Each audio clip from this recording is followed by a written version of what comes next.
Good morning class.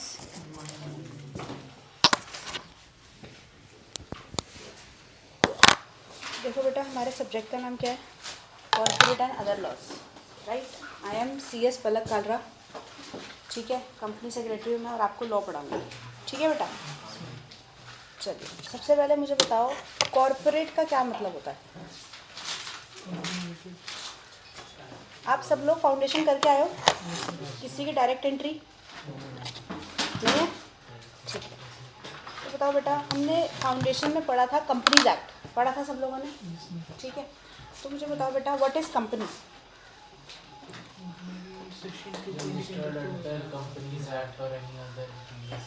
ठीक है, चलो कंपनी छोड़ो। सबसे पहले मुझे बताओ व्हाट इज लॉ?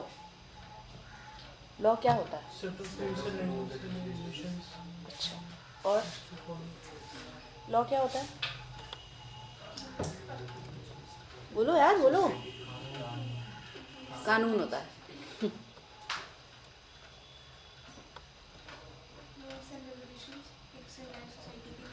हाँ, बिल्कुल सही बात है। अच्छा, लॉ बनता कैसे है? कौन बनाता है लॉ? पार्लियामेंट। सबसे पहले क्या होता है? ड्राफ्ट बिल बनता है, फिर स्टेट असेंबली में पास होता है, उसके बाद पार्लियामेंट के बोथ हाउसेस, लोकसभा और राज्यसभा, उसके बाद प्रेसिडेंट के साइन होते हैं। प्रेसिडेंट कौन है? द्रौपदी मुर्मू। और लास्ट में क्या होता है? ऑफिशियल गैजेट में पब्लिश होता है। What is official gazette? It is a website of the government of India, ठीक है।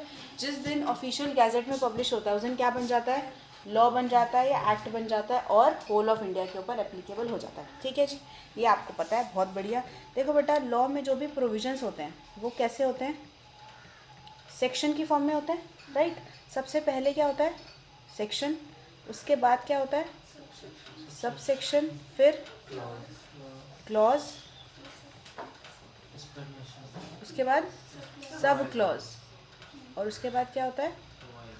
प्रोवाइजो, ठीक है जी। अच्छा, सेक्शन हमेशा कैसे होता है? नंबर में होता है। 7 क्या है? Number, right. Sub section number में और ब्रैकेट में होता है, ठीक है। क्लॉज होता है स्मॉल अल्फ़ाबेट और ब्रैकेट, राइट। सब क्लॉज क्या होता है? रोमन नंबर और ब्रैकेट। रोमन नंबर पढ़े हैं स्कूल में, ठीक है। और प्रोवाइजो क्या होता है बेटा? एक्सेप्शन, ठीक है। एक्सेप्शन का मतलब क्या होता है? उल्टा, ओके, ठीक है। अब देखो ज़रा, अगर कैसे लिखा हुआ है यहाँ पे, सेक्शन 7(2)(a)(7), इसको रीड कैसे करेंगे? Section 7 sub section 2 clause A sub clause 7, ठीक है। थोड़ा सा बेस बनाना पड़ेगा हमें, ठीक है। अब मुझे नहीं पता आपने फाउंडेशन में पढ़ा है क्या नहीं पढ़ा, राइट, ठीक है। लेकिन यार अब एक बात बताओ, तुमने तो ऐसे कंपनी सेक्टर पढ़ा हुआ है, तो ऐसा मैं ये सोच के चलूँ कि तुम्हें सब आता है, ये सोच के चलूँ कि नहीं आता है? नहीं आता है ऑब्वियसली, है ना। इसलिए आपको थोड़ा सा समझाएंगे शुरू में, ओके। तो एक बार दोबारा रीड करेंगे, कैसे पढ़ेंगे इसको? Section 7 sub section 2 clause A sub clause 7, यहाँ तक ठीक है, ठीक है। देखो बेटा, हो सकता है कि सेक्शन यहाँ पे ख़त्म हो जाए, हो सकता है यहाँ पे ख़त्म हो जाए, हो सकता है यहाँ पे ख़त्म हो जाए, या हो सकता है यहाँ पे ख़त्म हो जाए, depend upon case to case, ठीक है। यहाँ तक क्लियर? ठीक है। अब देखते हैं जरा आगे। अब यार हमारे देश में एक लॉ है CRPC। CRPC क्या होता है? Criminal procedure code. क्या होता है? क्रिमिनल प्रोसीजर कोड, ठीक है। ये किसके ऊपर लगता है? क्राइम के ऊपर लगता है, राइट, ठीक है। अब मान लो ये जो सेक्शन है सिर्फ एग्जाम्पल है, रियलिटी नहीं है ये, ठीक है, सिर्फ एग्जाम्पल है, ओके, ठीक है। ये सेक्शन मान लो ये बोलता है कि यार अगर हम किसी का मर्डर कर देते हैं, ठीक है, तो हमें क्या हो जाएगी? जेल हो जाएगी। कितने साल की? 10 साल की, सपोज। कितने साल की? ये सेक्शन बोलता है, ठीक है। नीचे लिखा है प्रोवाइजो। प्रोवाइजो का मतलब क्या है? एक्सेप्शन। एक्सेप्शन मतलब उल्टा। अच्छा, सेक्शन क्या बोल रहा है? मर्डर करने पे क्या होती है? जेल। तो एक्सेप्शन क्या, प्रोवाइजो क्या बोलेगा? क्या बोलेगा? कि मर्डर करने के ऊपर जेल नहीं होगी, यही तो बोलेगा ना उल्टा। कब नहीं होगी? अगर हमने मर्डर कब करा है? सेल्फ डिफेंस में। सेल्फ डिफेंस मतलब यार वो मेरे को मारना चाहता था, मैंने मार दिया, that is known as self defence. समझ आ गई बात? प्रोवाइजो क्या होता है, ठीक है जी। चलो इसको एक बार नोट करो, फिर हम आगे बढ़ते हैं। अच्छा, आपको क्लास में एक एक चीज़ लिखनी है, ओके, ठीक है। और use black ball pen, paper उसी से करना है, करिए।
डन, ठीक।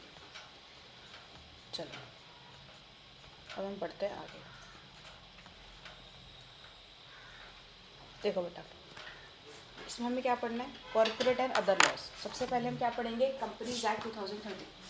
बेटा कंपनी, इसके अंदर पूरे सब्जेक्ट के अंदर टोटल 15 चैप्टर है, ठीक है, जिसमें से 11 चैप्टर कंपनीज एक्ट के हैं, बाकी 4 चैप्टर अदर लॉज है। एलएलपी है, interpretation of statutes, general clauses act और फेमा है, राइट। तो सबसे मेन टॉपिक क्या है हमारा, कंपनीज एक्ट, ठीक है बेटा। ये शुरू करेंगे आज। सबसे पहले मुझे बताओ कंपनी क्या होता है, सेक्शन क्या है, 2 क्लॉज 20, राइट। अब आपने बोला यार ये तो सब सेक्शन होना चाहिए, है ना। अभी मैंने खुद ही ऊपर पढ़ाया है कि सेक्शन के बाद क्या होता है, सब सेक्शन होता है, और सब सेक्शन क्या होता है, वर्ड उसमें होता है, मतलब नंबर में, ठीक है ना। अच्छा, अगर क्लॉज होता तो अल्फ़ाबेट होता, लेकिन यहाँ पे क्या लिखा है, 220 लिखा है, तो 20 शुड बी सब सेक्शन। लेकिन बेटा जब भी हम डेफिनेशन पढ़ते हैं, चाहे किसी भी एक्ट में डेफिनेशन पढ़ो, चाहे आप जीएसटी में पढ़ो, इनकम टैक्स में पढ़ो, कहीं भी पढ़ो, चाहे कंपनी लॉ में पढ़ो, चाहे किसी और लॉ में पढ़ो, राइट, हमेशा जो डेफिनेशंस होती हैं वो सेक्शन 2 में होती हैं। किस में होती है, सेक्शन 2 में। और डेफिनेशन के बाद जब भी आगे होता है ना सेक्शन 2, हमेशा क्या पढ़ेंगे, क्लॉज पढ़ेंगे, सब सेक्शन नहीं पढ़ेंगे, ओनली फॉर डेफिनेशन बोला मैंने। अगर ये सेक्शन 3 होता तो क्या पढ़ते, सेक्शन 3 सब सेक्शन 20, लेकिन क्योंकि सेक्शन 2 है और डेफिनेशन है तो क्या पढ़ेंगे, सेक्शन 2 क्लॉज 20। समझ में आ गई बात मेरी। इसका रीज़न क्या है, रीज़न थोड़ी देर में आपको पता चल जाएगा, थोड़ी देर में नहीं, थोड़ी क्लासेस में, मतलब ओके, ठीक है। तो पढ़ते हैं। मुझे बताओ बेटा, कंपनी की डेफिनेशन कहाँ लिखी है, section 2 clause 20 of companies act 2013, ठीक है। चलो पढ़ो क्या डेफिनेशन है,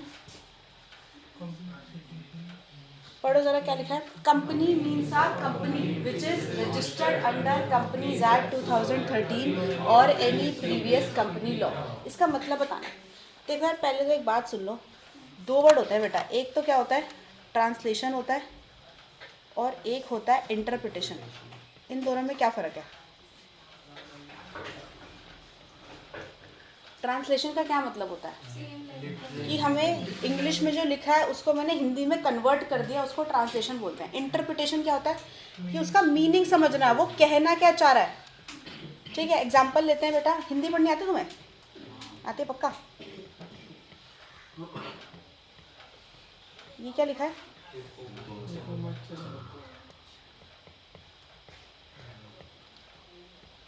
दोबारा सेम लाइन लिख दी मैंने, ठीक है।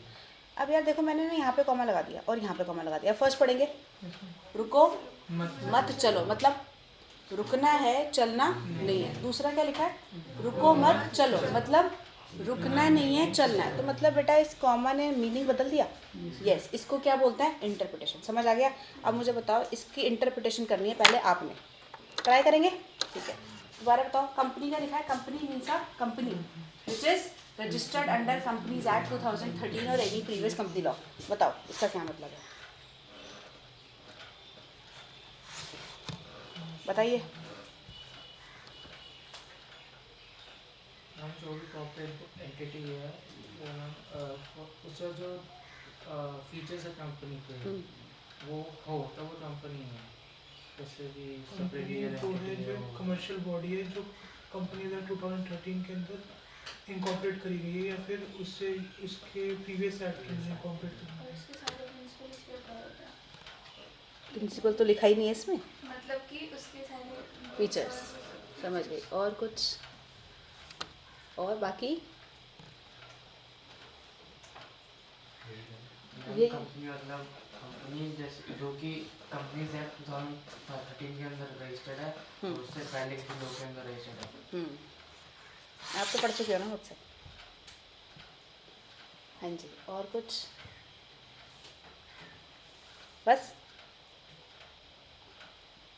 आपको बेटा पार्टिसिपेट करना होगा क्लास में, तभी मज़ा आएगा, ठीक है। नहीं तो महा बोरिंग सब्जेक्ट है ये, सही बता रही हूँ मैं, ठीक है। आपको पार्टिसिपेट करना है, ओके। चल पढ़ते हैं, दोबारा पढ़ते हैं। सेक्शन बताओगे मुझे, section 2 clause 20 of companies act 2013। दोबारा पढ़ते हैं, क्या लिखा है बेटा, company means a company. Company क्या होता है, कंपनी होता है। ये डेफिनेशन क्या बोल रही है, बहुत बढ़िया, वाओ। है ना, कंपनी मीन्स अ कंपनी। अच्छा एक बात बताओ, इस कंपनी का मतलब है एओपी। एओपी मतलब एसोसिएशन ऑफ पर्सन, मतलब जो लोग मिलकर कंपनी बनाना चाहते हैं, उस कंपनी का मतलब यहाँ पे है। ओके अच्छा यार, जैसे बोलते हैं ना कि आपकी कंपनी बहुत अच्छी है, मतलब आपके आसपास के सराउंडिंग के लोग आपके दोस्त है ना, या फिर बोलते हैं आपकी कंपनी बिल्कुल बेकार है, समझ में आ रही बात मेरी? तो इस वाली कंपनी का क्या मतलब है, जो लोग मिलकर कंपनी बनाना चाहते हैं, एसोसिएशन ऑफ पर्सन। ठीक है जी, दोबारा पढ़ते हैं। Company means a company. इस कंपनी का मतलब बताओ बेटा क्या है, एसोसिएशन ऑफ पर्सन। आगे which is registered under companies act 2013। मतलब क्या है कि अगर आप कंपनी बनाना चाहते हो तो आपको क्या करना पड़ेगा, रजिस्टर करना पड़ेगा। कहाँ पर, कंपनीज एक्ट 2013 में। ठीक है, अब कंपनीज एक्ट 2013 क्या बोलता है बेटा, अगर आपको कंपनी बनानी है तो आपको आरओसी के पास जाना पड़ेगा। कहाँ जाना पड़ेगा, आरओसी के पास आपको जाना पड़ेगा। आरओसी का क्या मतलब होता है, रजिस्ट्रार ऑफ कंपनीज। ठीक है, अच्छा आरओसी के पास क्या करोगे आप, एप्लीकेशन लगाओगे। एक सेकेंड, क्या करोगे, एप्लीकेशन लगाओगे। अच्छा एक बात बताओ, एप्लीकेशन ऑनलाइन लगती होगी या ऑफलाइन, ऑनलाइन ऑफलाइन बताओ। आज की जो हमारा आजकल क्या चल रहा है, डिजिटल है सब कुछ, तो क्या है ऑनलाइन। तो एप्लीकेशन कैसे लगाएंगे, ऑनलाइन। बेटा फॉर्म कौन सा है, स्पाइस प्लस INC 32। स्पाइस क्या होता है, मसाला होता है, ठीक है, बट यहाँ पे वही मतलब है नहीं। स्पाइस का मतलब है यहाँ पे simplified pro forma of incorporating company electronically. जो मैंने बोल दिया अभी लिखवा देंगे आपको। ठीक है बेटा, फॉर्म नंबर क्या जरा बताना मेरे को, स्पाइस प्लस INC 32। ठीक है, फिर आरओसी क्या करेगा, आपको सर्टिफिकेट ऑफ इनकॉर्पोरेशन देगा। क्या देगा, सर्टिफिकेट ऑफ इनकॉर्पोरेशन INC 11 के अंदर। ठीक है, जिस दिन आपको सर्टिफिकेट ऑफ इनकॉर्पोरेशन मिल जाएगा उस दिन कंपनी क्या हो जाएगी, रजिस्टर्ड हो जाएगी। समझ में आ गई बात मेरी? दोबारा से पढ़ेंगे, सेक्शन बता दो मेरे को जरा। 2 क्लॉज 220 ऑफ कंपनीज एक्ट 2013। क्या डेफिनेशन है, company means a company which is registered under companies act 2013। मतलब समझ में आ गया बेटा, इस कंपनी का क्या मतलब है, जो लोग मिलकर कंपनी बनाना चाहते हैं। ठीक है बेटा, अगर आप कंपनी बनाना चाहते हो तो आपको क्या करना पड़ेगा, आपको रजिस्टर करना पड़ेगा। कहाँ पर रजिस्टर करना पड़ेगा, कंपनीज एक्ट 2013। यहाँ तक क्लियर? अच्छा रजिस्टर कैसे करते हैं, एप्लीकेशन लगाते हैं किसको, किसको, आरओसी को। किसको लगाते हैं, आरओसी को। कौन से फॉर्म में लगाते हैं, स्पाइस प्लस INC 32 में लगाते हैं। क्लियर है?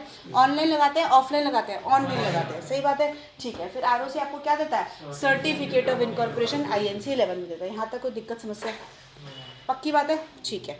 अच्छा आगे भी कुछ लिखा बेटा, क्या लिखा है, और एनी प्रीवियस कंपनी लॉ। इसका मतलब क्या है, कोई कंपनी में 2013 से पहले बने हुए हैं तो वो भी कंपनी। अच्छा एक बात बताओ, कंपनीज एक्ट 2013 से पहले भी तो कोई कंपनीज एक्ट होता होगा। कौन सा था, कंपनीज एक्ट 1956। इससे पहले कौन सा था, नहीं हाँ 1913। ठीक है, इससे पहले भी कोई ना कोई होगा, सेक्टर सेक्टर ऐसा होगा ना। ठीक है, अब एक बात बताओ बेटा, क्या बोल रहा है, कंपनी वो है जो कहाँ रजिस्टर्ड है, कंपनीज एक्ट 2013 में रजिस्टर्ड है या उससे पुराने किसी लॉ में रजिस्टर्ड है। तो मेरा आपसे सवाल ये है कि अगर मैं ये डेफिनेशन सिर्फ यहाँ पर ख़त्म कर दूँ, यहाँ पर, तो चल जाएगा या नहीं चल पाएगा? क्यों, जो पहले वो भी एप्लीकेबल है।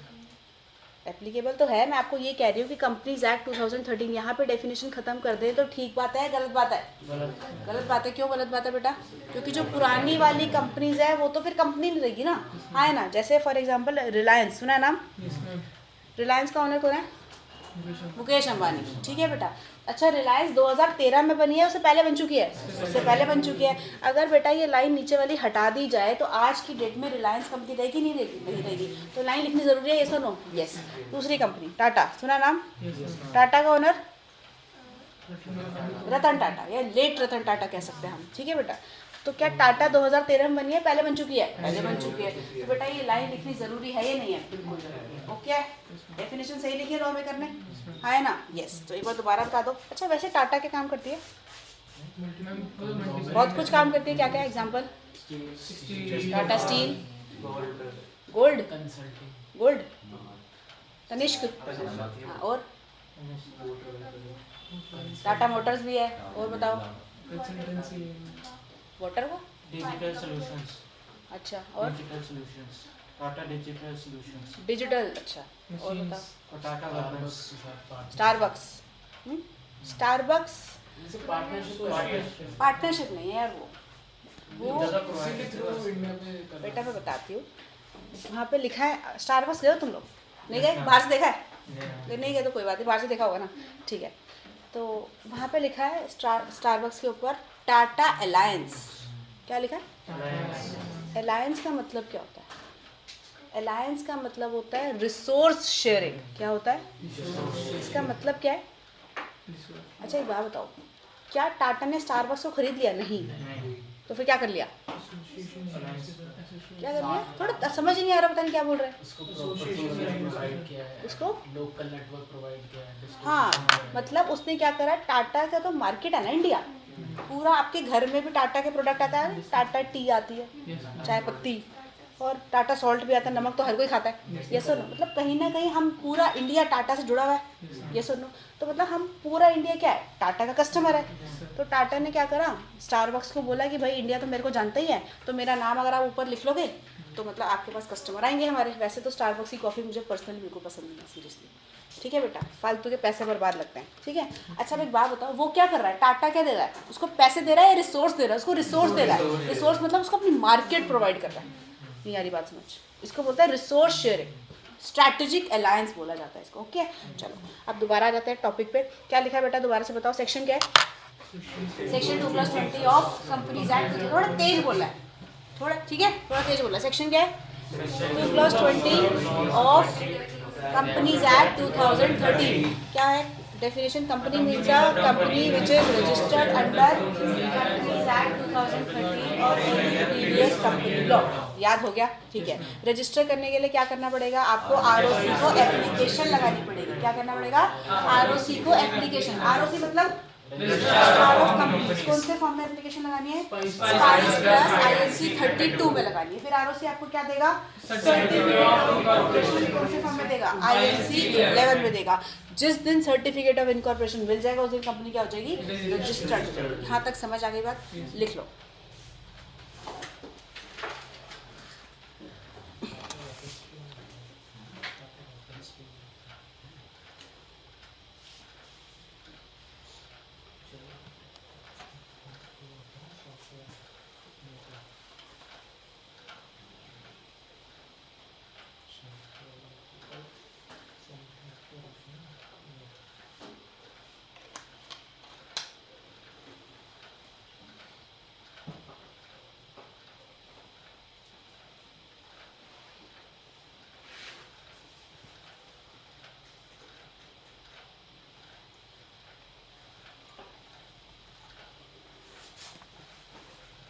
लिख लो।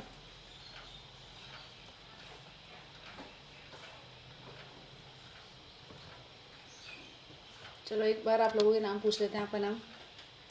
अंशुमन, अंशुमन, कबीर, कबीर, गुरप्रीत, गुरप्रीत, निवांश, क्या? निवांश, मैं, मुझे पता है, हाँ। अंशिका, हिमांशी, आप बताओ।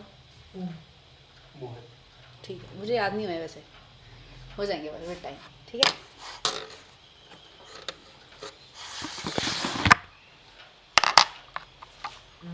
हो गया बेटा? लिख लिया? ठीक है, हटा दें इसको।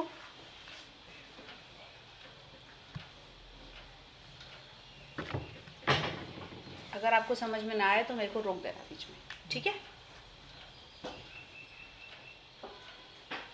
ये COI की फुल फॉर्म लिखी है, क्या है? सर्टिफिकेट ऑफ इनकॉर्पोरेशन, ठीक है। चलो अब एक बात बताओ, देखो बेटा, कंपनी में ना 2 तरीके के लोग होते हैं। कौन कौन होता है? शेयर होल्डर और डायरेक्टर, ठीक है। सिर्फ सुनना है, लिखना कुछ नहीं है। कौन होता है? शेयर होल्डर और डायरेक्टर, ठीक है। शेयर होल्डर को बेटा मेंबर भी बोल सकते हैं और ओनर भी बोल सकते हैं, ठीक है। अच्छा आप एक बात बताओ, शेयर होल्डर बनते कैसे हैं? शेयर खरीद के, है ना। अगर बेटा मुझे रिलायंस कंपनी के शेयर परचेज करने तो मैं क्या करूँगी? स्टॉक मार्केट में जाऊंगी NSE BSE के पास और क्या करूंगी, उसको पैसे दूंगी और वो मुझे क्या दे देगा, शेयर दे देगा। तो मतलब क्या है, शेयर होल्डर क्या होता है? अगर हम इसकी डेफिनेशन देखें तो शेयर होल्डर मतलब ऐसा पर्सन जिसके पास क्या है, शेयर है। Share holder is a person who hold the share. Simple. Share holder क्या है? ऐसा बंदा है, ऐसा पर्सन है जिसके पास क्या है, कंपनी के शेयर है, that is known as share holder. ठीक है बेटा। तो मतलब क्या हुआ, शेयर होल्डर क्या करता है, कंपनी के अंदर पैसा लगाता है, फंड्स लगाता है। सही बात है। अब एक बात बताओ, मैंने बोला आपको कि मैंने रिलायंस कंपनी के शेयर परचेज करे, ठीक है बेटा। अच्छा, अब मान लो मैंने ना 10 करोड़ रुपए के शेयर परचेज करे, कोई दिक्कत कर सकता है घर बैठ के, ठीक है। अच्छा यार, मैंने क्या करा, कंपनी को पैसे दिए, क्या मैं डेली बेसिस में कंपनी में जा सकती हूँ? नहीं। क्या मैं जाऊँगी? नहीं। मैं तो यार दिल्ली में हूँ और कंपनी का है मुंबई में, क्या रोज़ रोज़ जा सकते हैं? नहीं जा सकते। तो बेटा जो डेली अफेयर संभालता है कंपनी के, डे टू डे ट्रांजैक्शन संभालता है, वो कौन होता है? वो डायरेक्टर होता है। नहीं आ रही बात समझ? आ रही है ना? शेयर होल्डर क्या होता है? जो शेयर खरीदता है। जो डेली बेसिस की ट्रांजैक्शन संभालता है वो कौन होता है? डायरेक्टर। यहाँ तक क्लियर? ठीक है। अब एक बात बताओ बेटा, एक चीज़ बताओ मेरे को कि यार मान लो कि मैंने ना कंपनी का एक शेयर परचेज करा है। कितना शेयर? एक शेयर परचेज करा है और जिसकी कीमत कितनी है? 10 रुपये। कितनी है? 10 रुपये। तो मेरी लाइबिलिटी भी कितनी बनती है? 10 रुपये की बनती है, ये सुनो। ठीक है जी। अब क्या हुआ है, मैंने ना कंपनी को 6 रुपये दे दिए। कितने दे दिए? कितने बच गए? 4 रुपये बच गए, राइट। अब क्या हुआ, कंपनी को बेटा लॉस हो गया। लॉस कितना हो गया कंपनी को? मान लेते हैं कि 1 करोड़ रुपए का लॉस हो गया, ठीक है। अब मेरा सवाल आपसे ये है कि कंपनी मेरे से कितने पैसे मंगवा सकती है? ऑप्शन देती हूँ, 6 रुपये, 4 रुपये, 1 करोड़ रुपए, 10 रुपये या फिर कितने? एनी अदर एक्सेट्रा में? 4 रुपये। अच्छा एक चीज़ बताओ मेरे को कि यार मान लो कि मैंने एक दुकान खोली है, ठीक है, जनरल स्टोर। मैं उस पर ओनर हूँ, मैंने पैसा लगाया हुआ है, मैं उस पर डेली जाती हूँ कंपनी में, मतलब अपनी शॉप पे, राइट। ठीक है। तो अब क्या हुआ यार, मेरे ना जो भी उसको प्रॉफिट होगा, जो मेरी वो शॉप है, सोल प्रोप्राइटरशिप है वो, जो भी उसको प्रॉफिट होगा, प्रॉफिट किसका? मेरा है। और अगर कोई लॉस हो गया तो क्या लॉस भी मुझे देना पड़ेगा? है ना? ठीक है, क्योंकि मैं क्या हूँ, उसकी मालिक हूँ, ओनर हूँ। ऐसे ही तो यार शेयर होल्डर भी तो ओनर है। तो आप क्यों कह रहे हो कि इसमें 4 रुपये ही देने हैं, बाकी पैसे भी देने हैं? एक लिमिट तक है, सिर्फ 10 तक का, तो इसलिए कंपनी का जो अनपेड शेयर होता है वो ले सकता है। पहली बात तो एक एक करके बोलेंगे, है ना? इकट्ठे कैसे समझ में आएगा मेरे को? हाँ जी, अब बोलो। अब कोई नहीं बोलेगा। Limited liability to the share capital होती है लिमिटेड अमाउंट। ठीक है, और कुछ? मैम शेयर होल्डर की हाँ, शेयर होल्डर की। मैम शेयर होल्डर की लाइबिलिटी लिमिटेड होती है जब तक उसकी शेयर अमाउंट है। अच्छा। मैम अगर उसने 6 रुपये पे कर पूरे 10 रुपये पे कर दिए तो मैम 1 करोड़ के लॉस में उसका कोई वो नहीं है। ठीक अगर है, मैम उसने कुछ अमाउंट उसका अनपेड है तो वो पे करेगा। ठीक है जी। और कुछ? बस? और बताओ, आप कुछ बोल रहे थे? ठीक है। तो मतलब क्या हुआ बेटा, आप क्या बोल रहे हो कि कंपनी मेरे से कितने पैसे मंगा सकती है? 4 रुपये मंगा सकती है, बाकी भी मंगा सकती है। तो मेरा सवाल ये है कि बाकी का जो 1 करोड़ का लॉस है वो कौन भरेगा? बाकी शेयर होल्डर। कौन भरेगा? बाकी शेयर होल्डर। लेकिन मान लेते हैं कि बाकी सारे share holder fully paid up हैं, उन्होंने सारे पैसे दे रखे हैं अपने शेयर के। अब कंपनी खुद भरेगी। कंपनी खुद क्यों भरेगी बेटा? जब कंपनी रजिस्टर हो जाती है तो वो क्या बन जाती है? Separate legal entity. Separate legal entity का क्या मतलब होता है कि कंपनी अलग होती है, कंपनी के शेयर होल्डर अलग होते हैं। शेयर होल्डर की लायबिलिटी सिर्फ उतनी होती है जितने उन्होंने शेयर परचेज करे हैं। अगर 10 रुपये है तो 10 रुपये, 1 करोड़ है तो 1 करोड़, 10 करोड़ है तो 10 करोड़। समझ में नहीं आ रही बात? आ रही है ना? बाकी लायबिलिटी किसकी है? कंपनी की खुद की लायबिलिटी है। ओके है? तो मतलब कि 1 करोड़ का लॉस कौन भरेगा? कंपनी खुद भरेगी। समझ में आ गई बात मेरी यहाँ तक? पक्की बात है? ठीक है, तो चलो यहाँ तक क्लियर। अब एक बार दोबारा बता दो मेरे को कि कंपनी मतलब कंपनी में कितने तरह के लोग होते हैं? 2 होते हैं। कौन कौन से? शेयर होल्डर और डायरेक्टर। ठीक है जी।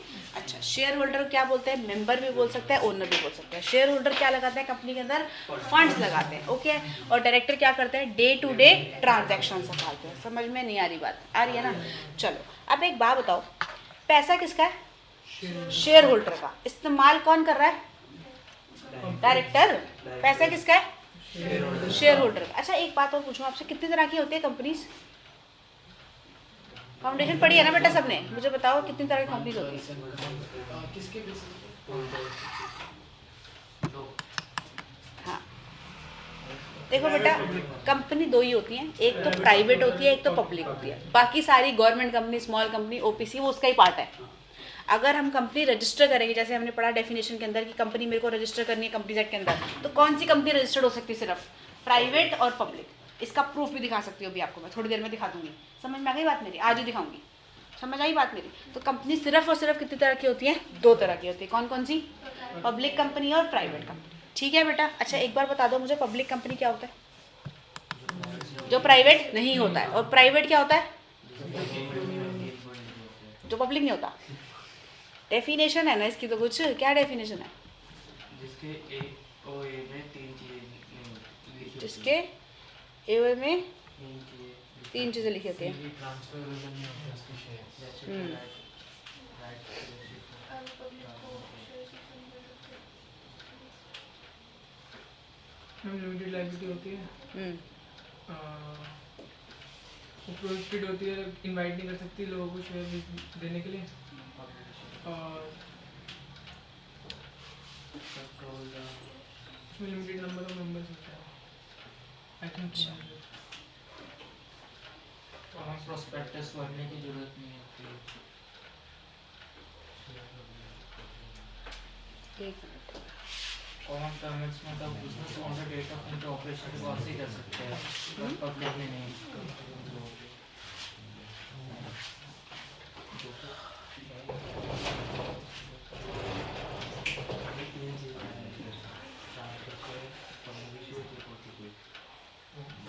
हाँ जी, क्या होता है बेटा प्राइवेट कंपनी? जिसके आर्टिकल्स में तीन चीज़ें लिखी होती हैं। पहला क्या है? ट्रांसफर नहीं कर सकते। Restrict the right to transfer the share. दूसरा, limit the number of members to 200। और third, prohibit public issue of any kind of security. ठीक है बेटा? चलो अब मुझे एक बार दोबारा बता दो, कंपनी में कितने तरह के लोग हैं? दो, शेयर होल्डर और डायरेक्टर। ठीक है। अच्छा पैसा कौन लगा रहा है कंपनी में? Share holder. उसका यूज़ कौन कर रहा है? डायरेक्टर। एग्जाम्पल लेते हैं कि यार आपका नाम क्या है? अंशुमन, राइट? ठीक है। अब इसके पास खुद के 5,000 रुपये पड़े हैं, ठीक है, और मैंने भी इसको 5,000 रुपये दे दिए खर्च करने के लिए, ठीक है। आप सबसे पहले किसके पैसे ख़त्म करोगे? अपने या मेरे? ऑब्वियसली दूसरे के। ये तो ह्यूमन नेचर है। तो एक बात बताओ बेटा, कंपनी के अंदर पैसा किसने लगाया? शेयर होल्डर ने। इस्तेमाल कौन कर रहा है? डायरेक्टर। तो क्या फ्रॉड कर सकता है ये? क्या मिसयूज कर सकता है डायरेक्टर? हाँ या ना? कर सकता है? यस कर सकता है। तो बेटा एक बात बताओ, क्या शेयर होल्डर को बताना चाहिए कि हम आपका पैसा कहाँ यूज़ कर रहे हैं? बोलो यस, बिल्कुल बताना चाहिए। तो बेटा शेयर होल्डर की मीटिंग बुलाई जाती है, उस मीटिंग को बोला जाता है जर्नल मीटिंग। क्या बोला जाता है? Journal meeting. साल में एक बार बुलाते हैं, क्या बोलते हैं? Annual journal meeting. एनुअल का मतलब क्या होता है? जो सालाना, जैसे स्कूल में होता है ना एनुअल डे, वैसी कंपनी में क्या होती है? Annual journal meeting. ये किसकी मीटिंग होती है? शेयर होल्डर की मीटिंग होती है। उसमें बताया जाता है कि हमने पूरे साल में क्या क्या काम करा। ठीक है बेटा? यहाँ तक क्लियर है बात मेरी? ठीक है, चलो अब बढ़ते हैं आगे फटाफट से। देखो ज़रा, ठीक है, एक बार दोबारा से रिवाइज करते हैं, फिर हम चैप्टर शुरू करेंगे। सेक्शन क्या है? 2 clause 20 of companies act. Company की डेफिनेशन लिखिए। क्या डेफिनेशन है? Company means a company which is registered under companies act 2013। और यार आवाज़ नहीं आ रही मेरे को, थोड़ा तेज बोलना है, दम नहीं है गले में, है ना? तो बोलो, company means a company which is registered under companies act 2013 और एनी प्रीवियस कंपनी लॉ।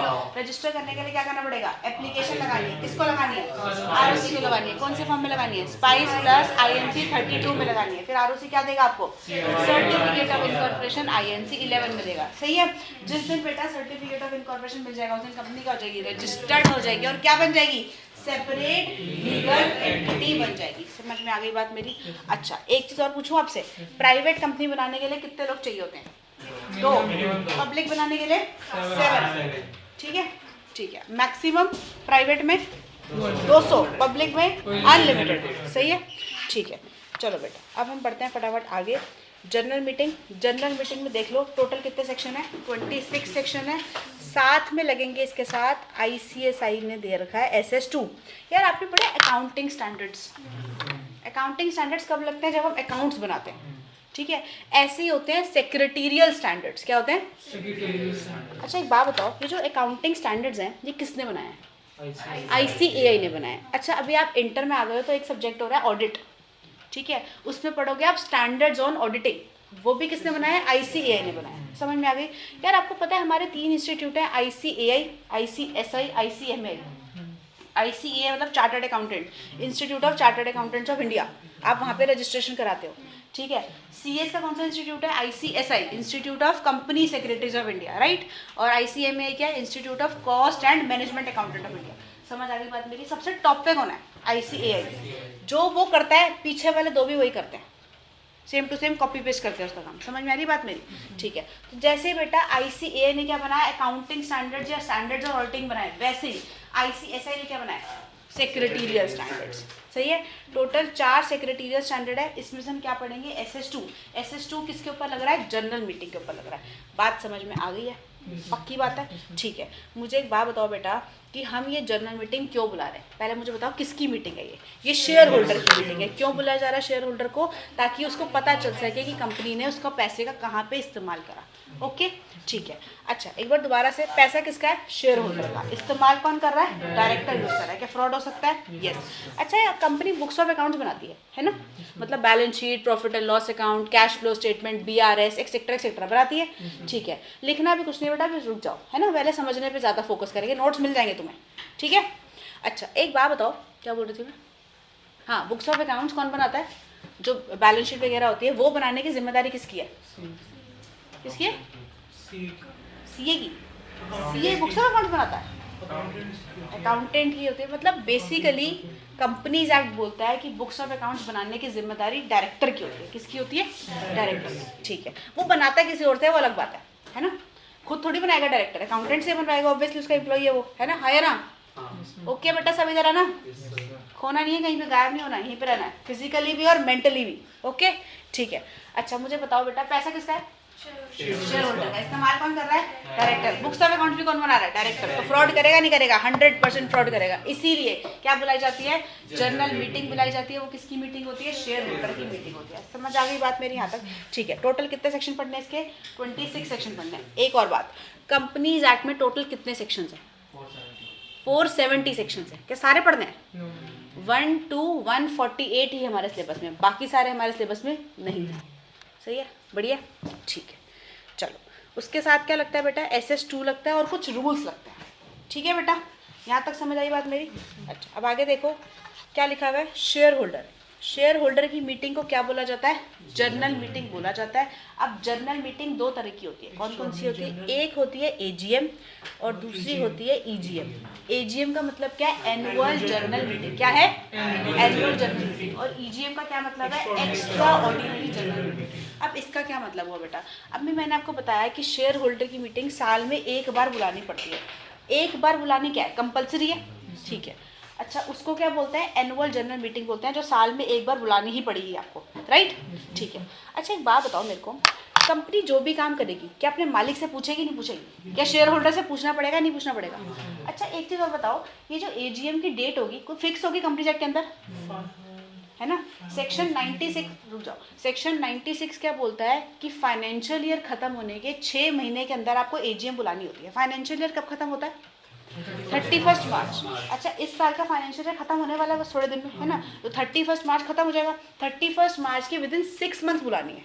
मतलब कब तक बुलानी है? 6 मंथ गिनो जरा, अप्रैल, मई, जून, जुलाई, अगस्त, सितंबर। मतलब 30 सितंबर is the last date of calling the AGM। समझ आ गई बात मेरी? अच्छा, अब मान लेते हैं कि अभी ना जनवरी चल रहा है, ठीक है, और कंपनी को एक बिल्डिंग परचेज करनी है।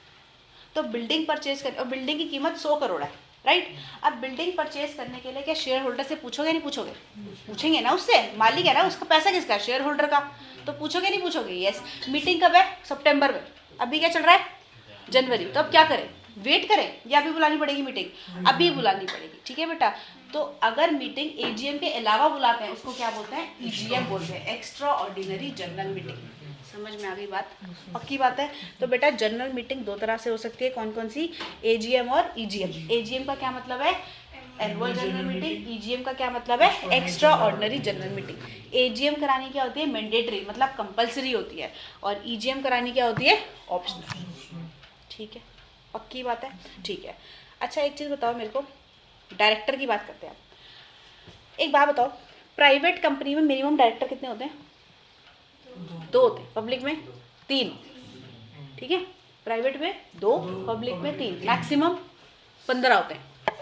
प्राइवेट में 15 और पब्लिक में 15। ओके, दोबारा से मिनिमम शेयर होल्डर तो आपको पता ही है। डायरेक्टर बताओ, प्राइवेट में 2, पब्लिक में 3, मैक्सिमम 15 दोनों में। ठीक है। अच्छा, अब मान लो मेरी कंपनी में 10 डायरेक्टर है। कितने हैं? 10 डायरेक्टर। तो यार अब मैंने क्या बोला आपको कि मेरे को बिल्डिंग परचेज करनी है। ठीक है।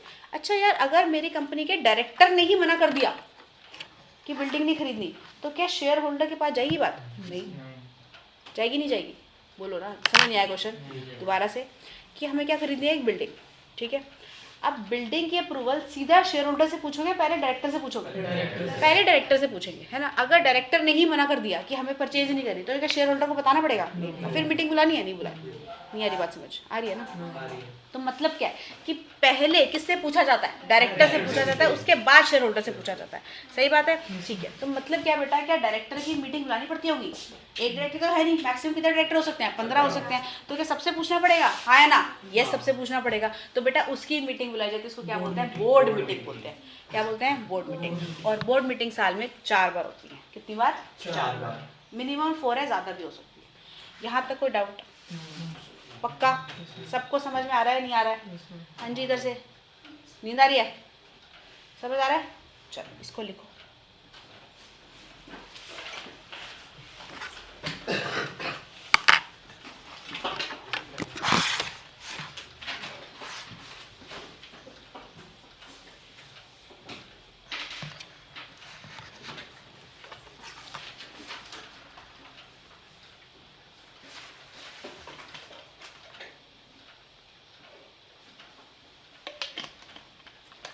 इससे पहले भी तो लिखना है, ये भी लिखो।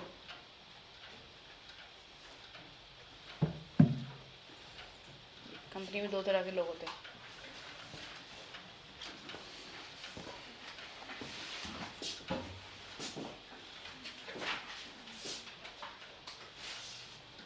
मतलब कुछ तो लिमिट होती होगी ना पैसे की, मतलब हर बात में शेयर होल्डर को बुलाना स्टार्ट कर देते हैं वो भी लिखिए कंपनी जाके अंदर लिमिट। ठीक है। अब वो जैसे जैसे आएंगे आगे मैं बता दूँगा आपको।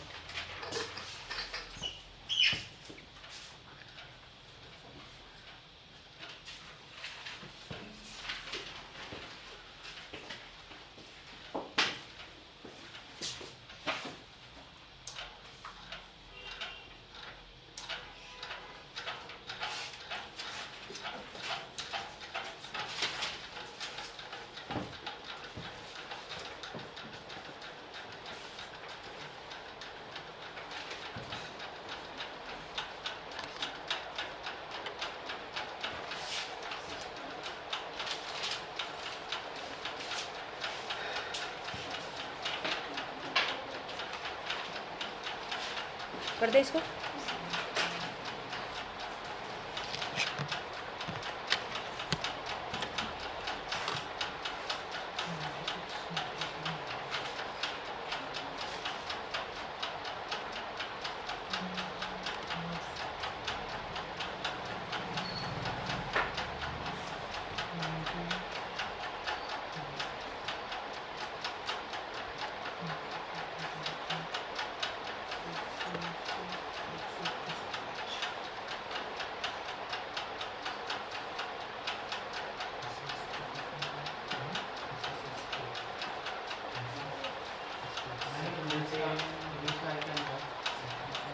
ये इसको छोड़ दो, कुछ नहीं लिखा है।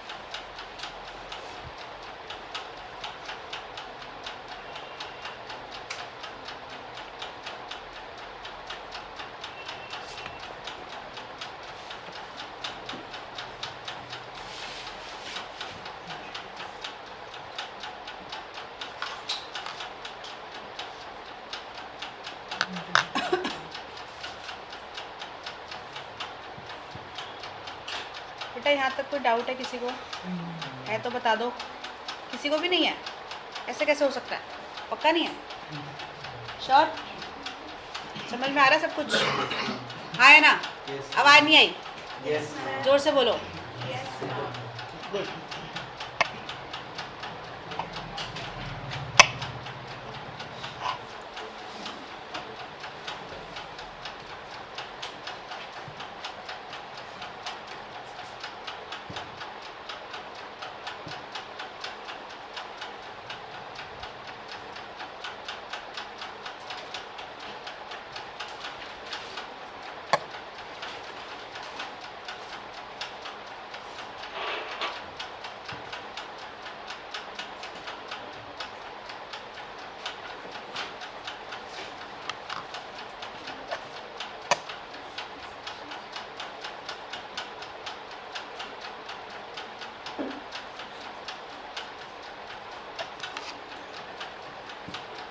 लिया बेटा?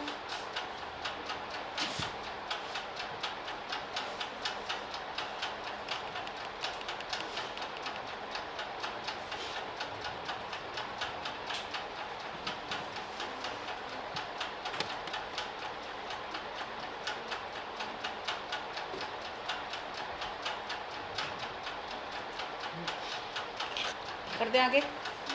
ठीक है, चलो एक बार दोबारा बता दो, एजीएम कितने, जनरल मीटिंग कितने तरह की होती है? तो एजीएम और ईजीएम। एजीएम मतलब एनुअल जनरल मीटिंग और ईजीएम मतलब extra ordinary general meeting. AGM करानी मैंडेटरी, ईजीएम करानी ऑप्शनल। यहाँ तक ठीक? देखो बेटा आगे क्या लिखा है, एजीएम के ऊपर 3 सेक्शन लगते हैं, 96, 97 और 99, ठीक है। और ईजीएम के ऊपर लगते हैं 98 और 100। और इन दोनों पे सुन लो बेटा, सामने देखो पहले, इन दोनों पे कॉमन सेक्शन लगते हैं 10, 12, 121। यहाँ तक ठीक है? क्या हमें सारे पढ़ने हैं? सारे पढ़ने, पढ़ लेंगे, इजी है, ठीक है। ये भी लिख लो।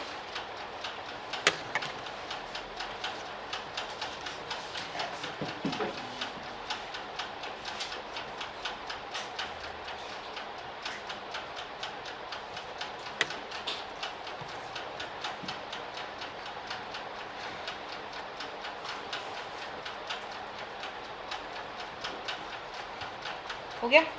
चलो सबसे पहले बेटा हम स्टार्ट करेंगे कॉमन सेक्शन। कॉमन सेक्शन क्या है? 10, 12, 121। कॉमन सेक्शन का मतलब क्या है? ये एजीएम पे लगेंगे, ईजीएम पे लगेंगे, या दोनों पे लगेंगे? ये दोनों पे लगेंगे, ठीक है। एक बार दोबारा से रिवाइज करते हैं, हम क्या पढ़ रहे हैं? हम पढ़ रहे हैं बेटा कंपनीज एक्ट। क्या पढ़ रहे हैं? Companies act 2013। सबसे पहले हमने क्या पढ़ा इसके अंदर? कंपनी की डेफिनेशन पढ़ी। कहाँ पे लिखी है? Section 2 of companies act 2013। क्या डेफिनेशन है? Company means a company which is registered under companies act 2013 और एनी प्रीवियस कंपनी लॉ। मतलब क्या है? कंपनी को अगर आप रजिस्टर करना चाहते हो तो आपको एप्लीकेशन लगानी पड़ेगी। किसको? आरओसी को। कौन से फॉर्म में? स्पाइस प्लस आईएनसी 32 में। कौन से फॉर्म में? आवाज नहीं आ रही सबकी? स्पाइस प्लस, हाँ। फिर आरओसी आपको क्या देता है? सर्टिफिकेट ऑफ इनकॉर्पोरेशन आईएनसी 11, ठीक है। अच्छा, जिस दिन कंपनी को सर्टिफिकेट ऑफ इनकॉर्पोरेशन मिल जाता है उस दिन कंपनी क्या हो जाती है? रजिस्टर्ड हो जाती है। और क्या बन जाती है? सेपरेट लीगल एंटिटी बन जाती है। यहाँ तक दिक्कत है कोई? ठीक। अब कंपनी में 2 तरह के लोग होते हैं। कौन कौन से होते हैं? शेयर होल्डर और डायरेक्टर। शेयर होल्डर को और क्या बोला जाता है? मेंबर या फिर ओनर। कंपनी का मालिक कौन है? Share holder. डायरेक्टर कौन है? डायरेक्टर वैसे कंपनी के एम्प्लॉयज होते हैं। कौन होते हैं? वैसे बेसिकली ऑफिसर्स होते हैं वो कंपनी के। क्या होते हैं? ऑफिसर। लेकिन अभी के लिए मान लेते हैं कंपनी के हैं वो एम्प्लॉय, ठीक है बेटा। चलो, अच्छा, कंपनी में पैसा कौन लगाता है? Share holder. उसका इस्तेमाल कौन करता है? डायरेक्टर। तो क्या फ्रॉड हो सकता है? बिल्कुल हो सकता है। इसलिए हम शेयर होल्डर की मीटिंग बुलाते हैं। उस मीटिंग को क्या बोलते हैं? General meeting. क्या बोलते हैं? General meeting. जनरल मीटिंग कितनी होती है? 2 तरीके की होती है, एजीएम और ईजीएम। एजीएम मतलब एनुअल जनरल मीटिंग, ईजीएम मतलब extra ordinary general meeting. AGM करानी मैंडेटरी, ईजीएम करानी ऑप्शनल। पक्की बात। और बोर्ड मीटिंग की, डायरेक्टर की मीटिंग को क्या बोलते हैं? Board meeting. कितनी होती है? साल में 4 बार। ये हमारे सिलेबस में नहीं है। हमारे सिलेबस में क्या है? कौन सा है? General meeting. बोर्ड मीटिंग हमारे सिलेबस में नहीं है, ठीक है बेटा। तो हमारे सिलेबस में सेक्शन कितने हैं? 1 to 148। और मजे की बात क्या है? 149 से बोर्ड मीटिंग शुरू होता है, ठीक है। तो वो हमें नहीं पढ़ना। ओके है बेटा। तो सबसे पहले हम शुरू करने वाले हैं common section, that is section 101। शुरू कर सकते हैं चैप्टर? कोई दिक्कत किसी को? पक्की बात? कोई डाउट? ठीक है, चलो बेटा। 101 की हेडिंग पढ़ना जरा। नोटिस ऑफ मीटिंग मतलब बताओ। नोटिस मतलब, अच्छा, अभी हमने बात करी थी थोड़ी देर पहले कि यार जो कंपनीज होती है ना, पब्लिक कंपनी में मिनिमम 7 शेयर होल्डर होते हैं, प्राइवेट कंपनी में मिनिमम 2 शेयर होल्डर होते हैं, मैक्सिमम पब्लिक में अनलिमिटेड होते हैं, प्राइवेट में होता है 200। तो यार इनकी मीटिंग बुलानी हर साल बुलानी पड़ेगी। तो क्या एक बात बताओ, क्या शेयर होल्डर को आपको बताना पड़ेगा कि हम मीटिंग बुला रहे हैं? उसको सपना आएगा? बताना पड़ेगा। कौन बताएगा? कंपनी बताएगी। कंपनी क्या बताएगी? कि हम आपकी मीटिंग बुलाने वाले हैं। तो बेटा क्या देंगे उसको? नोटिस देंगे। अच्छा, फ़ोन करके बोल सकते हैं? नहीं, नोटिस देने का कोई तरीका होगा, हाँ है ना? यस, ठीक है। अच्छा एक बात बताओ, ये जो नोटिस देंगे जनरल मीटिंग से पहले देंगे बाद में देंगे? पहले देंगे ऑब्वियसली, है ना बेटा। अच्छा, एजीएम बुलाएंगे तो नोटिस दोगे? हाँ। क्या ईजीएम बुलाओगे तब भी नोटिस दोगे? यस। तो इसलिए क्या है? ये कॉमन सेक्शन, मतलब ये एजीएम पे भी लग रहा है और ईजीएम पे भी लग रहा है, ठीक है बेटा। चलो, अब इसके अंदर 4 सबसेक्शन है। पहला क्या है? 101 सबसेक्शन 1। क्या लिखा है जरा पढ़ना, length of notice, what is length, कितने दिन पहले बुलाया, तो पढ़ लिया ना आपने, पढ़ा। ड्यूरेशन, लेंथ का मतलब क्या है, कितना लंबा नोटिस है। लेंथ का मतलब क्या है कि कितने दिन पहले आपको नोटिस भेजना है शेयर होल्डर को। ठीक है यार, सुन लो पहले, पता नहीं लिखने की क्यों पड़ी इतनी जल्दी, पहले सुन तो लो, ठीक है ना। ठीक है, तो 101 सबसेक्शन 1 क्या बोल रहा है, लेंथ ऑफ नोटिस। नीचे पढ़ो क्या लिखा है, how many days before general meeting company shall send notice to member, मतलब कितने दिन पहले कंपनी अपने शेयर होल्डर को नोटिस भेजेगी, राइट। 101 सबसेक्शन 2 क्या है, कंटेंट, मतलब उसमें कुछ लिखेगी खाली भेज देगी, तो क्या क्या लिखेगी वो बताएगा, ठीक है। 101 सबसेक्शन 3 नोटिस टू हुम, मतलब किसको भेजना है। और 101 सबसेक्शन 4 क्या है, accidental omission to send notice. What is accidental, गलती, और ओमिशन मतलब भूल गए, अगर किसी शेयर होल्डर का नोटिस देना भूल गए तो क्या होगा, वो ये सेक्शन होगा। समझ में आ गई बात मेरी, अब लिखो।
हो गया, ये लिख लिया, लिख लिया बेटा।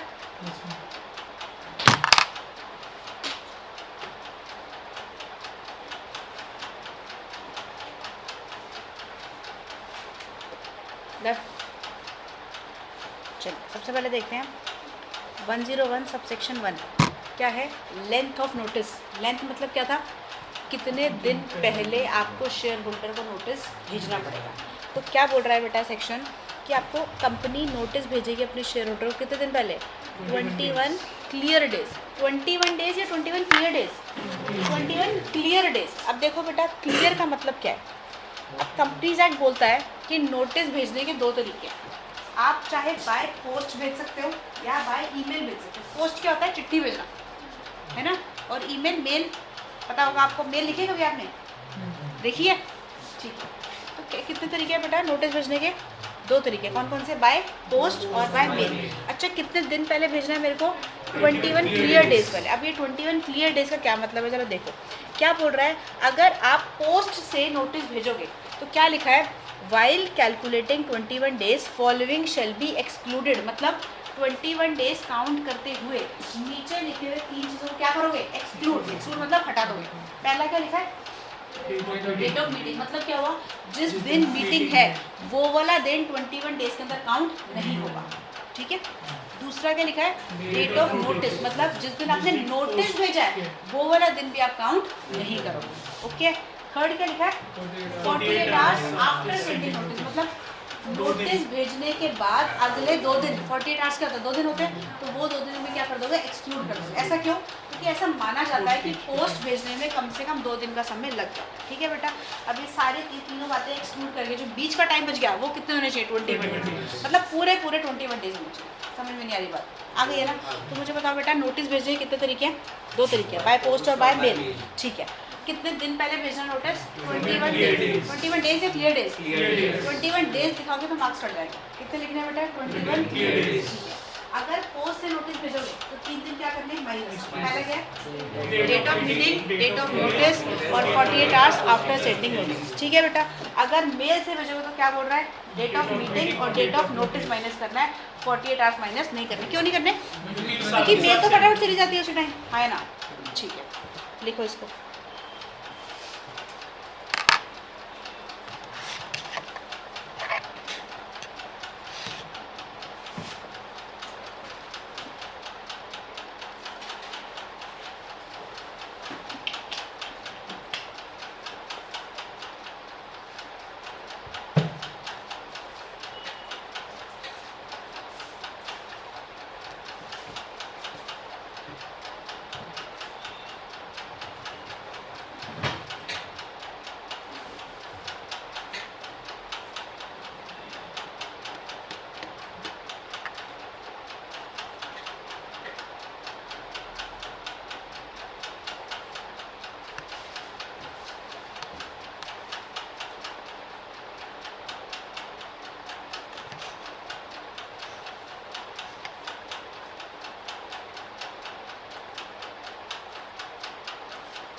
क्लास में फ़ोन नहीं चलाना है।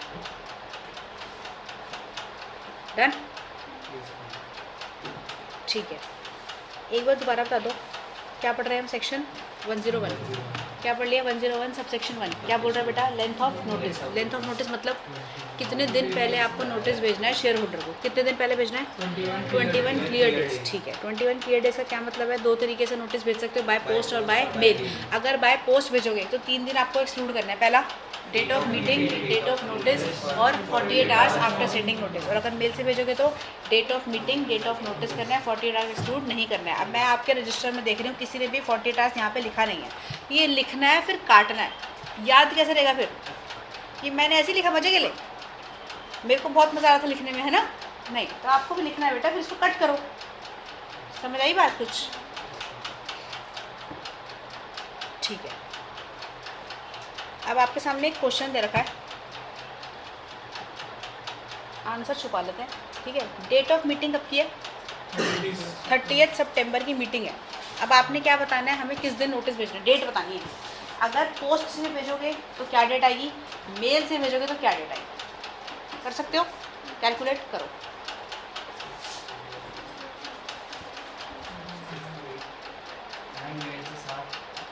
क्या? मेल से 7। अच्छा, और पोस्ट से 4 दिन। 48 आवर्स का मतलब 2 दिन होता है। 5 और 7। अच्छा, दोबारा चेक कर लो एक बारी। जो बीच का पीरियड है ना वो 21 डेज होना चाहिए, याद रखना। अच्छा, 30 सितंबर काउंट करना है? नहीं करना। 6 और मेल से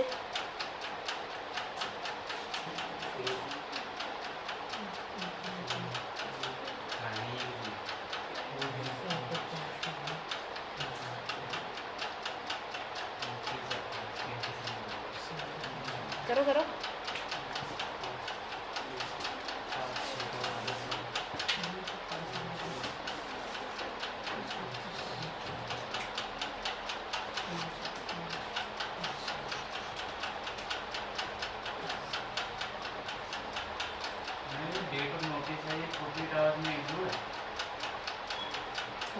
मतलब डेट ऑफ नोटिस में 48 आवर्स इंक्लूड है हाँ इंक्लूड है मतलब 4 दिन आपको एक्सक्लूड करना है। इंक्लूड है का मतलब क्या है? जब नोटिस भेजा हमने वो, फिर उसके बाद 2 दिन और, मतलब 3 दिन ये हो गए और लास्ट वाला दिन जिस दिन मीटिंग है, वैसे 4 दिन है। ठीक है, बताओ डेट।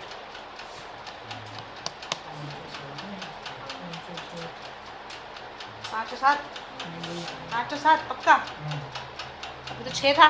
5 में मैंने डेट ऑफ नोटिस नहीं देखा। बाकी यार एक बार फिर से कैलकुलेट कर लो ना, हो सकता है गलत हो जवाब। किसी का भी कुछ और नहीं आ रहा। 6 और 8 मेरे से 2 दिन और ऐड कर देते हैं तो 8 होगा।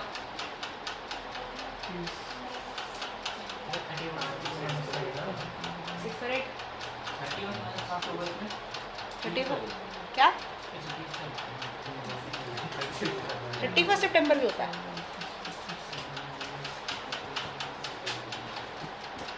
पाँच और 7 ही आ रहा है पक्का? 6 और 8 आपका आ रहा है? आ रहा है या नहीं आ रहा है? अरे यार देखो आंसर क्या है, 6 और 8।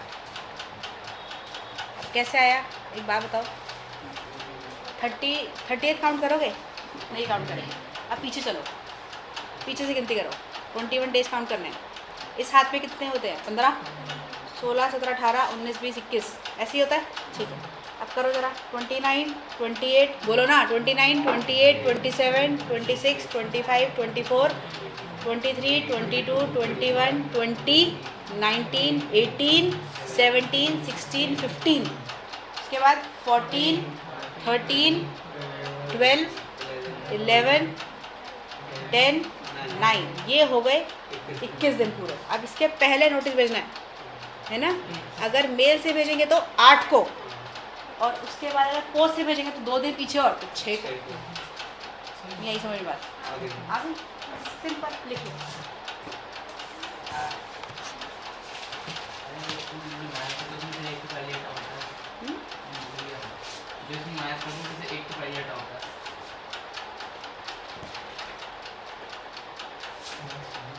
कोई बात नहीं, लिख लो फटाफट।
पेजेस पे क्यों लिख रहे हो आप? रजिस्टर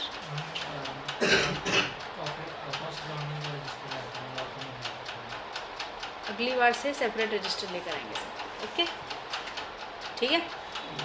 अरे आज तो डेमो क्लास है हमारी, है ना?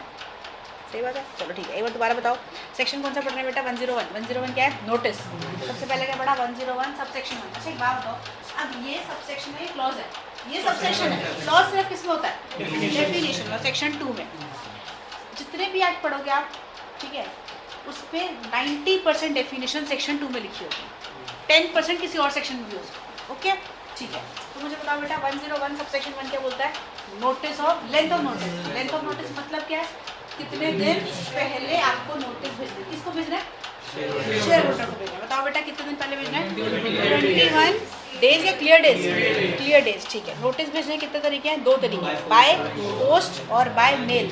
अगर बाय पोस्ट भेजोगे तो आपको 3 दिन एक्सक्लूड करने हैं। पहला डेट ऑफ मीटिंग, दूसरा नोटिस और तीसरा 48 आवर्स आफ्टर सेंडिंग नोटिस। बोलना है मेरी क्लास में, ठीक है? जो बोलेगा वही पास होगा, तो बोलना है।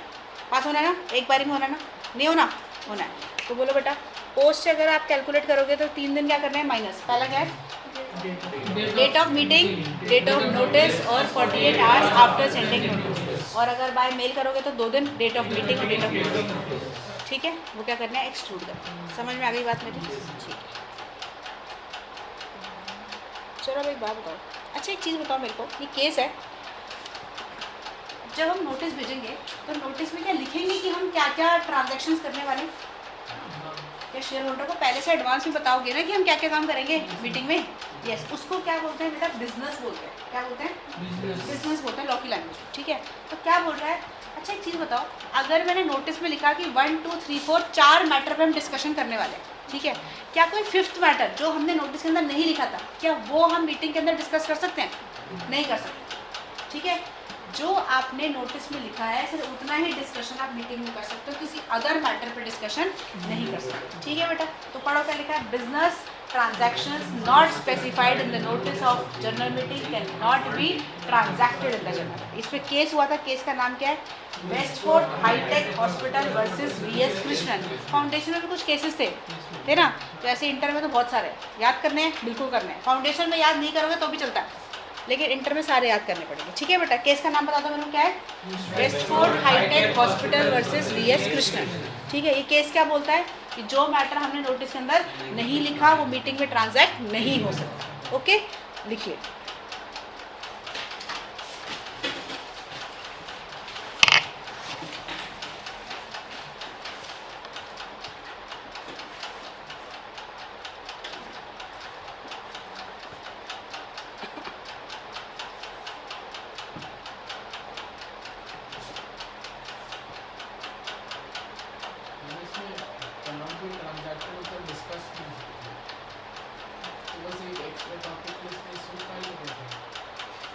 मतलब सूट तो फाइल नहीं करा था, ऐसे होता है ना यार, शेयर होल्डर कुछ बात डिस्कस करना चाहें, कंपनी ने मना कर दिया है, कंपनी को डिस्कस करना चाहे, शेयर होल्डर बोल दे कि ये आप डिस्कस नहीं कर सकते कि आपने मुझे बताया नहीं था, तो वो मैटर को कोर्ट में लेके जाते हैं, कोर्ट से पूछते हैं कि क्या हम कर सकते हैं, नहीं कर सकते। ज़रूरी नहीं है कि केस ही कर रहा है बंदा दूसरे के ऊपर, ठीक है? जब हमें लॉ में कुछ कन्फ्यूजन होती है, समझ नहीं आता, तब भी हम कोर्ट के पास जा सकते हैं। ओके? क्रिमिनल कोर्ट नहीं, ट्रिब्यूनल, एनसीएलटी।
यहाँ तक समझ में आ गया?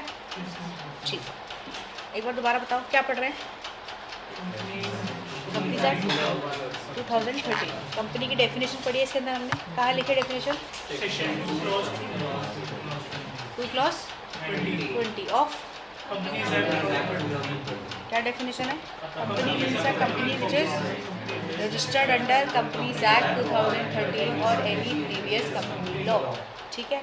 कंपनी में कितने तरह के लोग होते हैं? 2 होते हैं, शेयर होल्डर और डायरेक्टर। शेयर होल्डर क्या होता है? कंपनी के मेंबर। ओनर होते हैं, कंपनी में पैसा लगाते हैं। और डायरेक्टर कौन होता है?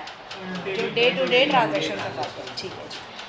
शेयर होल्डर की मीटिंग को क्या बोला जाता है? जनरल मीटिंग बोला जाता है। कितनी तरह की होती है? 2 होती है, एजीएम और ईजीएम। एजीएम मतलब एनुअल जनरल मीटिंग, ईजीएम मतलब extra ordinary general meeting. AGM करानी मैंडेटरी, ईजीएम करानी ऑप्शनल। ठीक है, सबसे पहले हमने क्या पढ़ा? 101 पढ़ा है ना। 101 एजीएम पे लगता है, ईजीएम पे लगता है, दोनों पे लगता है, दोनों पे लगता है। ठीक है, 101 सबसेक्शन 1 क्या बोलता है बेटा? लेंथ ऑफ नोटिस, है ना। लेंथ ऑफ नोटिस का मतलब क्या है? कि कितने दिन पहले आपको नोटिस भेजना है। ठीक है, कितने दिन पहले भेजना है? 21 क्लियर डेज। क्लियर डेज का क्या मतलब है? 2 तरीके हैं नोटिस भेजने के, बाय पोस्ट और बाय मेल। बाय पोस्ट भेजोगे तो 3 दिन एक्सक्लूड करोगे। पहला date of meeting, date of notice और 48 आवर्स आफ्टर सेंडिंग नोटिस। और अगर मेल से भेजोगे तो date of notice, date of meeting exclude करेंगे। ठीक है बेटा, ठीक है। आगे देखो, फिर हमने केस पढ़ा। केस का नाम क्या है?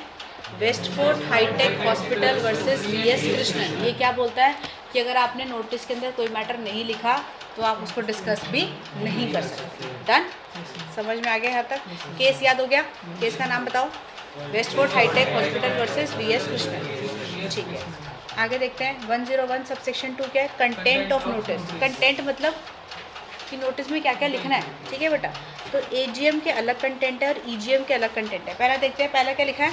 डे। डे मतलब क्या है? किस दिन मीटिंग बुलानी है। तो क्या बोल रहा है? Any day except national holiday. पहले मुझे बताओ नेशनल हॉलीडे क्या होता है? नेशनल हॉलीडे क्या होता है?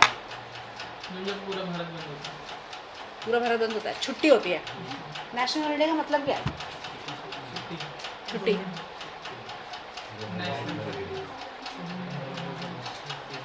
बोलो यार, थोड़ा तेज बोलो, अपने मन में बोल रहे हैं। ये पूरी कंट्री में छुट्टी होती है।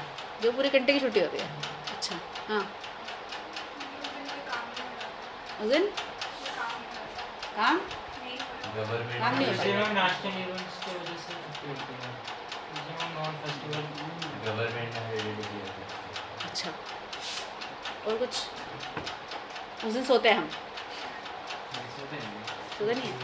परेड देखते हैं। देखो बेटा, 3 होते हैं नेशनल हॉलीडे, 26 जनवरी, 15 अगस्त और 2 अक्टूबर। 26 जनवरी को क्या था?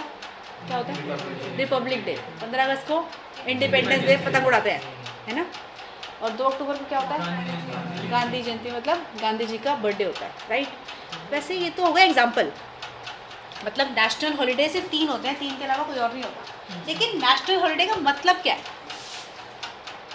मतलब ऐसा दिन जिस दिन कंट्री अपनी इंडिपेंडेंस को सेलिब्रेट करती है। ठीक है, 26 जनवरी को रिपब्लिक डे था। रिपब्लिक डे वाले दिन हुआ क्या था? और भी कुछ हुआ था। एक और आज़ादी हुई थी, वो याद नहीं, 1937 ऐसे उस टाइम हुई थी। 26 जनवरी को अलग हुई नहीं थी, मान के अच्छा, हुआ था। ठीक है। 15 अगस्त को क्या हुआ था? देश देश आज़ाद हुआ था। किससे हुआ था? ब्रिटिशर से हुआ था। ठीक है। 2 अक्टूबर को तो मुझे तो समझ नहीं है। चलो 15 अगस्त 26 जनवरी समझ में आ रहा है। 2 अक्टूबर को काय का नेशनल हॉलीडे है? ऐसी है, चलो कोई बात नहीं, हमारी तो छुट्टी होती है, मजे लो तुम, है ना बेटा। तो मतलब क्या हुआ कि यार किस दिन मीटिंग बुलाओगे?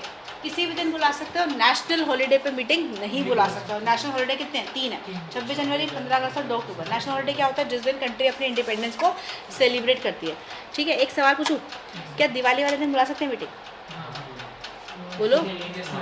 होली वाले दिन, संडे को बुला सकते हैं या नहीं बुला सकते? उस दिन तो छुट्टी होती है। दिवाली वाले दिन छुट्टी नहीं होती? होती है। होली वाले दिन होती है, तो मीटिंग बुला सकते हो? हाँ है ना? नहीं? बोलो यार, आवाज़ नहीं आ रही। क्यों? क्योंकि मीटिंग किसी भी दिन बुला सकते हैं, सिर्फ 3 दिन छोड़ के। 3 दिन कौन से? 26 जनवरी, 15 अगस्त और 2 अक्टूबर। समझ में आ गई बात मेरी? दूसरा क्या लिखा बेटा? टाइम। टाइम कितना है? 9 AM to 6 PM। देखो यार, यहाँ पे ना पहले जब मैं पहले पढ़ाती थी बच्चों को तो मैंने सिर्फ 9 to 6 लिखा था, AM और PM नहीं लिखा था। तो बच्चों ने बोला कि 9 कितना, मतलब रात के 9 बजे से सुबह 6 बजे तक। नहीं, ये तो बट ऑब्वियस वाली बात है, तो अब लिख दिया मैंने 9 AM to 6 PM, मतलब सुबह 9 बजे से शाम के 6 बजे तक। समझ में आ गई बात मेरी? अच्छा, ये 9, अच्छा कई उसमें ना लिखा है बिजनेस आवर्स। ठीक है, बिजनेस आवर का क्या मतलब होता है? अच्छा एक बात बताओ, आपसे पूछ रही हूँ मैं, अगर मैं यहाँ 9 to 6 हटा के बिजनेस आवर लिख दूँ तो सही है गलत है? गलत है। क्यों? बिजनेस आवर का मतलब होता है बेटा वो टाइम, वो घंटे, वो आवर्स जिस टाइम कंपनी काम करती है। अच्छा, कई कंपनी से 24 घंटे काम करती है, गूगल 24 आवर्स काम करती है, हाँ ना। अच्छा, कुछ कंपनी जैसे एमएनसी हैं वो दूसरी कंट्री के हिसाब से काम करती है, रात को भी तो काम करती है कंपनी, यस और नो। चलो जाओ, गुड़गांव पूरा खुला होता है रात को, यस और यस। तो क्या लिखा बेटा, क्या रात को मीटिंग बुला सकते हो? नहीं बुला सकते। तो यहाँ पे बिजनेस आवर्स गलत है, जिस भी किताब में बिजनेस आवर लिखा है वो गलत है। समझ में आ गई बात मेरी? तो टाइम क्या है मीटिंग बुलाने का? 9 to 6, सुबह 9 बजे से शाम के 6 बजे तक। समझ आ गई बात मेरी? अच्छा बेटा, ये जो 9 to 6 है ये कमेंसमेंट आवर है। कमेंसमेंट आवर मतलब, कमेंसमेंट का मतलब होता है स्टार्ट करने का टाइम, ठीक है? बोलो, खत्म कब होगी? खत्म कभी भी हो सकती है। एग्जाम्पल बेटा, मैंने शाम को 5 बजे मीटिंग बुलाई, बुला सकते हैं? टाइम क्या है? 9 to 6, किसका है? बुलाने का टाइम है। अच्छा, रात को खत्म 12 बजे हुई, हो सकती है? हो सकती है। तो ये 9 to 6 क्या है? ये बुलाने का टाइम, कमेंसमेंट आ सकता है। कंक्लूड कब करोगे? कभी भी कर सकते हो। समझ आ गई बात मेरी? ठीक है। तो दोबारा बताओ, डे क्या होता है बेटा? Any day except national holiday. National holiday कितने होते हैं? 3 होते हैं, 26 जनवरी, 15 अगस्त और 2 अक्टूबर, ठीक है। उसके बाद टाइम क्या है?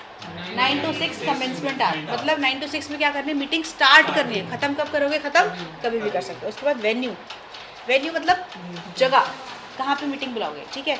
तो क्या लिखा है? At registered office. बेटा कंपनी के क्या होते हैं? रजिस्टर्ड ऑफिस होते हैं, वहाँ बुला सकते हो।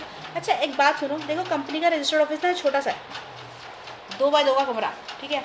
अब इसमें 2 बंदे बड़ी मुश्किल से आते हैं, ठीक है। और यहाँ पे एक छोटा सा एसी लगाया हुआ है। और जो शेयर होल्डर होंगे, सुन लो बेटा, शेयर होल्डर ज़्यादा होंगे मीटिंग में। तो मुझे एक बात बताओ, क्या रजिस्टर्ड ऑफिस में मीटिंग हो पाएगी इस पर्टिकुलर केस के अंदर? नहीं हो पाएगी। तो क्या बोल रहा है? क्या या तो आप मीटिंग का करा लो, एट रजिस्टर्ड ऑफिस करा लो, या फिर और at any place within same city, town, village where registered office of company situated. इसका मतलब क्या है? फॉर एग्जाम्पल कि मेरा रजिस्टर्ड ऑफिस इस एरिया में है, मान लो चिराग दिल्ली में है, ठीक है बेटा। तो अब मैं तो या तो कहाँ मीटिंग बुला सकती हूँ? रजिस्टर्ड ऑफिस पे बुला सकती हूँ, या फिर कहाँ बुला सकती हूँ? किसी और प्लेस पे जहाँ पे कंपनी का क्या है? With in same city, town, village. मतलब क्या है? पूरे चिराग दिल्ली के एरिया में कहीं भी बुला सकती हूँ। नहीं आ रही बात समझ? आ रही है? अच्छा, आगे भी लिखा है municipal limit or postal limit whichever is wider. Municipal limit क्या होता है? एमसीडी की लिमिट, एमसीडी की लिमिट पता होगा आपको। और पोस्टल लिमिट मतलब पोस्ट की, ठीक है। इनमें से जो भी क्या है? वाइडर है। वाइडर मतलब ज़्यादा है, वहाँ तक आप मीटिंग बुला सकते हो। नहीं आई बात समझ में? वेन्यू समझ आ गया? क्या वेन्यू है? Registered office or at any place within same city, town, village where registered office of company situated. Municipal limit or postal limit whichever is wider. हो गया बेटा? लिखो। पोस्ट की होती है यार, वो गवर्नमेंट डिसाइड करती है।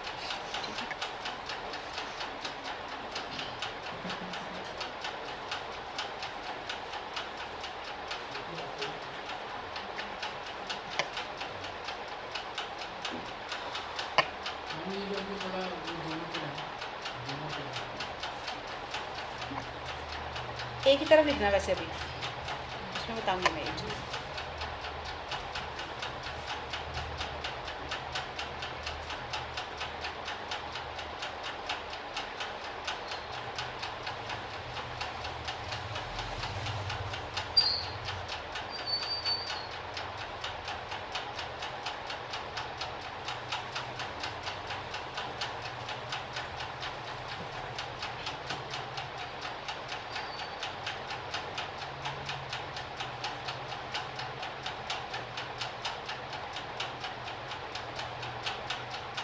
Another option.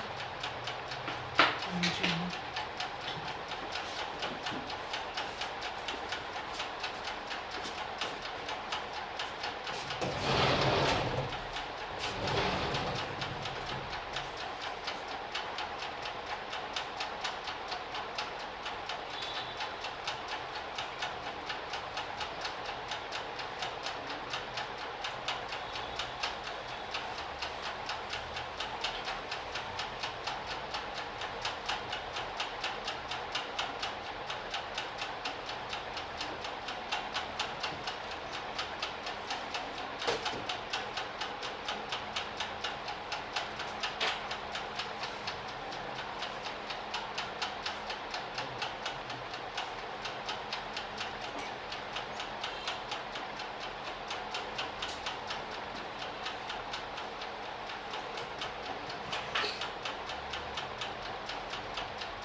डन। आज हम यहीं तक करेंगे, बाकी करेंगे नेक्स्ट क्लास में। Thank you very much.